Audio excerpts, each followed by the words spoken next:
आज हम बात करने वाले हैं गोल्ड ईटीएफ के बारे में, वो भी बिल्कुल जीरो लेवल से, ताकि अगर आपने पहले कभी इन्वेस्टमेंट नहीं किया है तब भी आप पूरी बात आसानी से समझ सकें।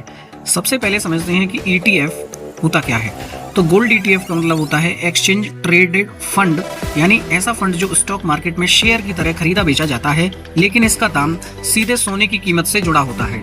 मतलब जैसे जैसे सोने का भाव बढ़ता है वैसे वैसे गोल्ड ईटीएफ की वैल्यू भी बढ़ती है। इसका सबसे बड़ा फायदा ये है, आपको फिजिकल गोल्ड खरीदने की जरूरत नहीं पड़ती, ना लॉकर की टेंशन रहती है, ना चोरी का डर रहता है और ना ही मेकिंग चार्ज लगता है। आप सिर्फ डीमेट अकाउंट से गोल्ड ईटीएफ खरीदते हैं और डिजिटली गोल्ड में इन्वेस्ट हो जाता है। अब सवाल आता है कि पिछले एक साल में गोल्ड ईटीएफ इतना चर्चा में क्यों रहा। इसका कारण है गोल्ड की कीमतों में जबरदस्त तेजी। पिछले साल ग्लोबल लेवल पर अनसर्टेनिटी बढ़ी, जैसे जियोपॉलिटिक्स, इन्फ्लेशन और इंटरेस्ट रेट को लेकर डर बढ़ा। जब भी ऐसा माहौल बनता है तो इन्वेस्टर सेफ एसेट्स की तरफ जाते हैं और गोल्ड सबसे पुराना सेफ एसेट्स माना जाता है। वर्ल्ड गोल्ड काउंसिल के डेटा के अनुसार 2025 में गोल्ड प्राइसेस ने कई बार नया रिकॉर्ड बनाया।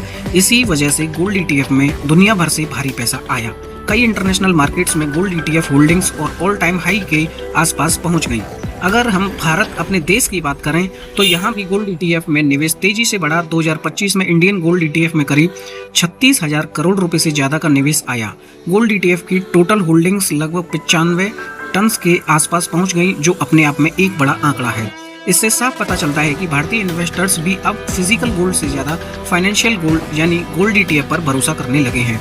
अब बात करते हैं रिटर्न की, जो सबसे ज्यादा लोगों को अट्रैक्ट करता है। पिछले एक साल के दौरान यानी 2025 में कई गोल्ड ईटीएफ्स ने लगभग 70 से 79% तक का रिटर्न दिया। यानी अगर किसी इन्वेस्टर्स ने सही समय पर इन्वेस्ट किया होता तो उसका पैसा एक साल में काफी बढ़ सकता था। लेकिन यहाँ एक जरूरी बात समझना बहुत जरूरी है, गोल्ड ईटीएफ गारंटीड रिटर्न नहीं देता।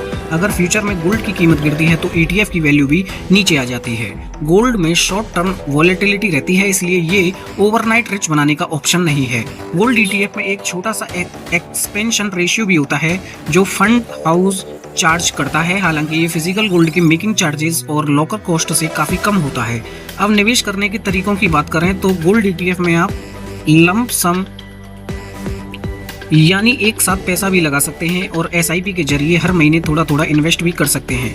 एसआईपी से फायदा ये होता है कि मार्केट ऊपर नीचे होने पर आपका एवरेज प्राइस वेलेंस रहता है। अगर आप गोल्ड ईटीएफ और फिजिकल गोल्ड की तुलना करें तो फिजिकल गोल्ड इमोशनल और ट्रेडिशनल इन्वेस्टमेंट है, जबकि गोल्ड ईटीएफ मॉडर्न, ट्रांसपेरेंट और इजी टू ट्रेड ऑप्शन है।